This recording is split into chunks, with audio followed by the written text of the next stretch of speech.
Hey guys, and welcome to My Gaming Journal, where we examine both old and new video games in the format of a daily journal. Tonight, we examine Doom Eternal and see how long it took for me to beat it. Spoiler warning for those who have not played the game. Please enjoy.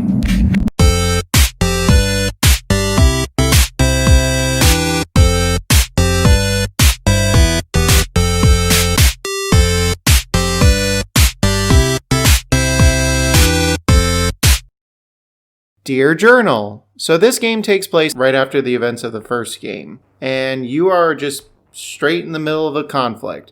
You are killing enemies left and right. You are in charge of killing 3 high priests who are trying to basically take over the world. Billions of people have died on Earth, so things are bad, but you are the only person that can save everyone. And look, I'm not going to try and pretend I fully understand the lore of Doom. Basically, it's a bunch of demons from hell that are located in Mars that come to Earth. It doesn't make a whole lot of sense, but the only thing you have to realize about this franchise is that killing monsters are fun and corporations are bad, which I could have told you that without playing this game. Fun fact, my favorite glory kill, which is basically a reaction command when an enemy is about to die, are the enemies that you just bop them on the head. I just find that to be incredibly humorous. This game does not follow Metroid rules where, oh my gosh, you don't have all your weapons right away. You have to play the whole game to get them. And while that is the case to a certain degree, you get your weapons pretty quickly in this game, which I like. What I found a bit difficult in this game, and to a degree it's just like the first game, you find yourself to be surrounded by enemies almost always. Every time an enemy shows up, expect horde of monsters and zombies to surround you, and you have only seconds to make a split-second decision. Try and find the appropriate ways to kill these enemies. You're basically the Incredible Hulk, and you're just trying to smash your way through as quickly and efficiently as possible. Speaking of the Hulk, also, one difference about this game compared to the 2016 game is that there are cutscenes now, and you can actually kinda sorta see Doom Guy's head. You see it in the opening of the game, you see the back of his head, and then throughout the rest of the game, when there are cutscenes, you can see his eyes. But that's about it. But we'll get into more about Doom Guy in just a little bit. As far as the graphics go, I really enjoyed the look of the world, the look of the enemies, and Doom Guy's look in the cutscenes look great.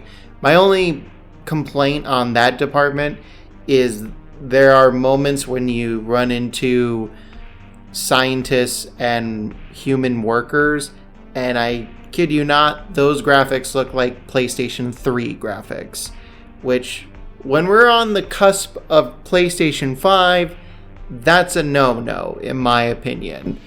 Another thing the game does incredibly well though are the moments where you feel like you're in a big spectacle type of movie, and just the sheer amount of ridiculousness that goes into these games, like literally being shot out of a cannon to go into the core of Mars is a scene in this game.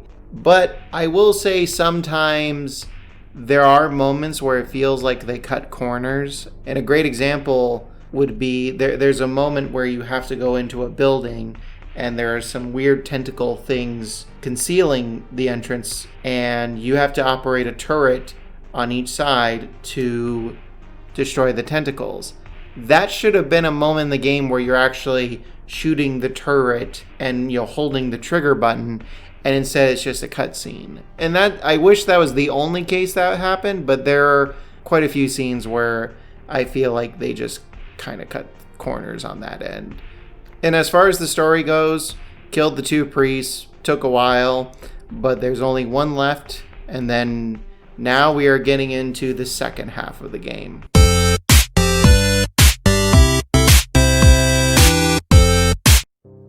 So, fun fact, Doom Guy has a voice. There are not a lot of cutscenes involving his voice, but there is one particular scene where you actually hear him speak. And it's not quite caveman, but it's kind of parallel to it. You know, all he says is basically he wants to kill his enemies and he's angry all the time. Again, the Incredible Hulk. But other than that, you don't hear him talk in the game. And after a while, finally get to the final priest and defeat him. I would argue my biggest criticism of this game is I found myself in several situations not knowing where to go. Like, even though there's a button you can press that points you in the right direction, sometimes that wouldn't really help. It wouldn't really tell you where you need to go. And I found myself plenty of times throughout the game spending 5 or 10 minutes just wondering, where do I go? After you defeat the 3 priests, you have to grab the Crucible Sword, aka the Deus Ex Machina, that will help you defeat the big bad in this game. And you find her, the Grand Leader, Khan Maker, and she wants to try and unleash a Titan that would basically destroy the world. And you find her and you kill her, but not before the Titan's released. And now you go back to Earth for the final part of the game, and you fight unlimited amount of enemies, and you defeat the final boss of the game by literally blowing off his skin to where he's just basically a science project of just muscle and bone. After that, cut to credits, we're done. Overall, I thought the game was super fun, and if you liked the original 2016 game, you will definitely appreciate this, especially since some of the lore is expanded and there's some really creative, unique level designs. However, if you're not a fan of the first game, you're probably not gonna like this one either. And again, I wish it was a bit clearer in the game as far as where you needed to go to reach the next level. That being said, we're gonna give this game an 80%. Now tune in next time where we examine Miles Morales for the PlayStation 5. See you then.